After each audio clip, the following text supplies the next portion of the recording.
Hello friends, Radhe Radhe everyone. हर हर महादेव।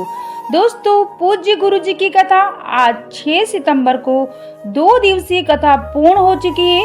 आज की कथा बड़ी ही रोचक रही है। गुरु जी ने बड़े ही अच्छे रोचक पत्र पढ़े हैं।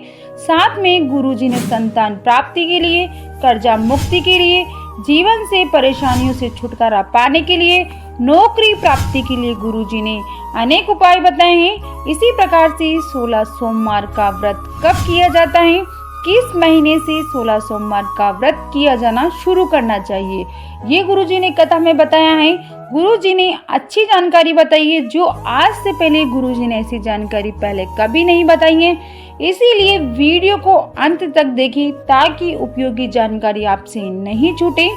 यदि आपने आज की कथा नहीं सुने तो आज इस वीडियो को मैं आपको कथा की संपूर्ण जानकारी मिलेगी।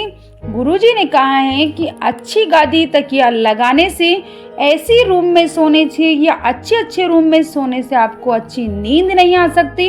शिव पुराण कहती है कि जब आपको मन की शांति प्राप्त होती है, आपको सुकून मिलता है, तब अच्छी नींद आती है। मन की शांति के लिए आपको कर्मों के अनुसार मिलती है, जो कर्म आप परमात्मा को प्रसन्न करने के लिए, खुश करने के लिए करते हैं। इसी के साथ बढ़ते हैं अगली दूसरी जानकारी की ओर, जो भानुमति श्रीवास्तव जी ने पत्र के माध्यम से गुरु जी से प्रश्न किया है कि अगर हम कोई व्रत रख रहे हैं, पशुपतिनाथ का व्रत हो या वह 16 सोमवार का व्रत हो, हम मंदिर जाते हैं और हम मंदिर से आते हैं तो हमें दिन में कितनी बार स्नान करना चाहिए। तो इस पर गुरु जी ने बहुत ही अच्छा उत्तर दिया है। कहा है कि 10 बार नहा लेने से परमात्मा की प्राप्ति नहीं होती है, बल्कि परमात्मा की प्राप्ति काम, क्रोध, तृष्णा, आसक्ति का त्याग करने से परमात्मा की प्राप्ति होती है। इसी के साथ बढ़ते हैं अगली जानकारी की ओर। निंदा करने वाले भोलेनाथ को भी नहीं छोड़ते हैं। आज के समय में किसी भी भगवान की इतनी निंदा नहीं होती है जितनी भगवान भोलेनाथ की होती है। हम एक बात आपको बताना चाहते हैं कि जो कि सत्य है, आज के समय में भोलेनाथ के इतने मंदिर हैं जितने किसी भगवान के नहीं हैं। अगर आपकी कोई निंदा कर रहा है तो आप उन्नति की ओर बढ़ रहे हैं, तभी लोग आपकी निंदा कर रहे हैं, ऐसा गुरुजी ने कहा है। गुरुजी ने बताया है कि पशुपतिनाथ 16 सोमवार व्रत में एक बहुत बड़ा अंतर है।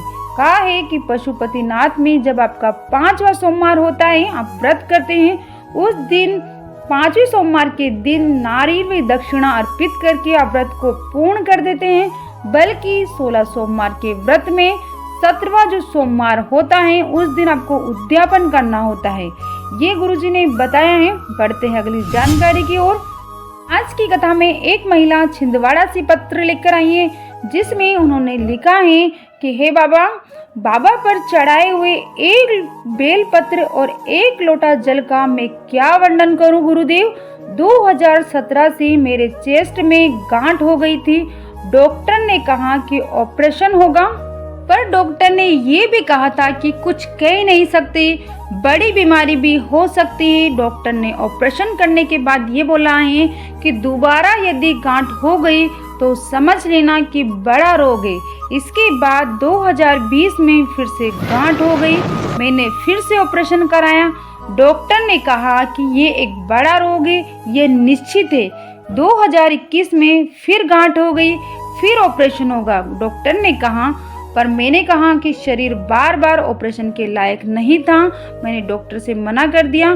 डॉक्टर साहब ने कह दिया से कहा कि आप दवाई दीजिए। मैंने दवाई ली। इसी के साथ हमारी पड़ोसन ने कहा कि आप लोग इतने डॉक्टर के पास जा रहे हैं तो आप भगवान शंकर के मंदिर जाना शुरू कर दो। मंदिर में जाकर शिवलिंग पर चढ़ी बेलपत्र को खाना शुरू कर दो। मेरे शरीर में इतना बल नहीं था कि मैं मंदिर जा सकूं, लेकिन मैंने मेरे भाई से कहा कि वो मेरे लिए बेलपत्र लाकर दे। मेरा भाई मेरे लिए रोजाना बेलपत्र लाकर देता और मैं उन्हीं को खाती। 20 दिन बाद हमने जब ऑपरेशन के लिए हम जाने लगे तो हमने चेकअप कराया, टेस्ट कराया, तो डॉक्टर साहब ने कहा कि आपके शरीर में जो गांठ थी वो खत्म हो गई है, अब आपको कोई रोग नहीं है, सब ठीक हो चुका है। हे गुरुदेव, आज मैं आपके सामने स्वस्थ खड़ी हूँ, उसी का आभार व्यक्त करने मैं आज कथा पांडाल में आई हूँ। तो दोस्तों, ये थी कथा की संपूर्ण जानकारी। मेरे द्वारा दी गई जानकारी से अगर आपको आनंद की प्राप्ति हुई है तो इस वीडियो को लाइक करें और कमेंट बॉक्स में ओम नमः शिवाय, हर हर महादेव अवश्य लिखें।